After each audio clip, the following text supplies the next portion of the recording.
英美侨民入集中营战争打到第5年，日军的泥足越陷越深。日本国内闹着2种不同意见，一种是陆军主张大陆进攻政策，一种是海军主张南进东南亚政策，总是陆海军相互嫉妒。当时上海有《新闻报》、《申报》2大报，海军和陆军对这2张报抢得很明显。结果这2大报，一个落在海军手中，一个落在陆军手中。当时海军除了运兵运器械之外，在上海已一无作为。谁知日本人打中国，限定军力1/3，还有2/3按兵不动。各中人说出这种话，我们嗤之以鼻，以为海军再也不会向东南亚方面有所动作。料不到，他们以为解决中国问题要依照田中奏折，必须把重庆的后方、泰国、缅甸、印度完全解决，否则各国的供应源源而来，战事永远不能完结。抗日战争胜利后，从集中营释放出来的骨瘦如柴的英籍居民，我们偷听无线电广播，知道美国迫着日本退兵，并且要日本驻美大使来期限期答复。我们以为日本受到美国的压迫，战事可能在短期内结束，岂知期限未到，日本军队就发动了珍珠港一役，同时向英美宣战，实行他们的所谓大东亚战略，占领的地方名为大东亚共荣圈。初对英美宣战的时候，上海黄浦江上的日本人炮击英美余留的军舰，炮声隆隆，震惊了全上海的老百姓。那时还有一艘巨型的意大利客轮康梯福地也奉命自动凿沉。天亮时，大家都惊醒过来，抢着买报纸看。这时才知道日本海军已偷袭美国珍珠港。在此同时，我们人人相信英美的海军势力庞大，总不会吃败仗。上海人都额手称庆，以为战事可以很快结束了。事实上，这种估计完全错误，日本人竟打一处胜一处，香港也沦陷了。菲律宾、缅甸、印度、泰国、新加坡没有几天或2-3个月都被占领。我们看了报纸，知道大战不但不能结束，而且已扩大到全世界。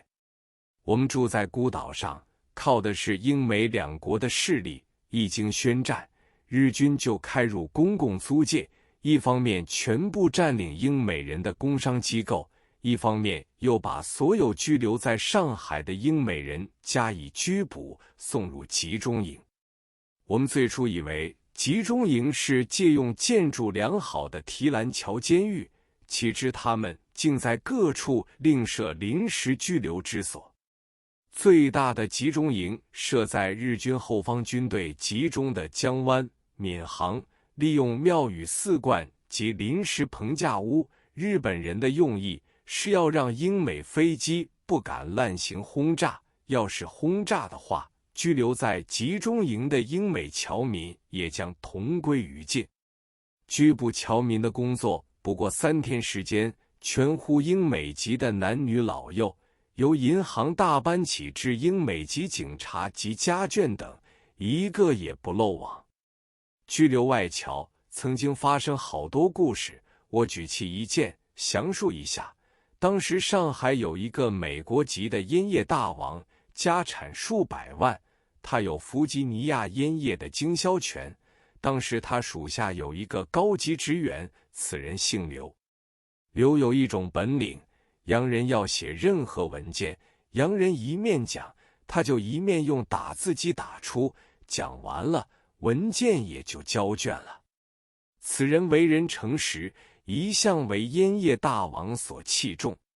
当烟叶大王知道了要进入集中营的前夕，他把所有的黄金以及盗器、股票悉数放在一个大皮箱中，并且告诉刘某他妻子和儿女的地址，说是万一战事终了，他以语是长辞的话，请刘把这大皮包交给他们。刘某接过了大皮包，与这位烟叶大王挥泪而别。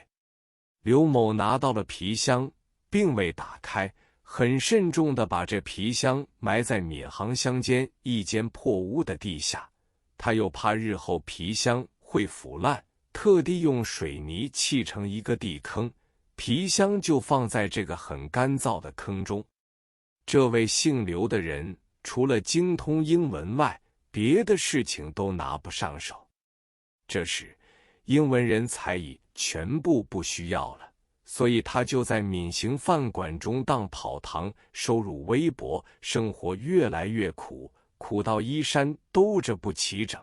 但是他穷归穷，却从来没有想过去动用烟叶大王交托给他的财物。那个烟叶大王在集中营大约拘留了3年6个月，战事停止，出来时满身是病，骨瘦如柴。红十字会把他拉出集中营时，他已不省人事，被用飞机运回美国从事治疗。他恢复健康之后，猛然想起交给刘某的一个大皮箱，就命他的儿子到上海来找寻刘某。那时刘某已贫困得好似乞丐一般，到处流浪。烟叶大王的儿子认为这件事已很渺茫，最后在无望之中，他想到登报找寻。不料有一天，竟然有一个衣服穿得好似乞丐的人走到他住的旅店中来。这人对烟叶大王的儿子说：“你登报找的就是我。”同时他深恐有人冒领，所以问清他的家人姓名、地址以及到来何事。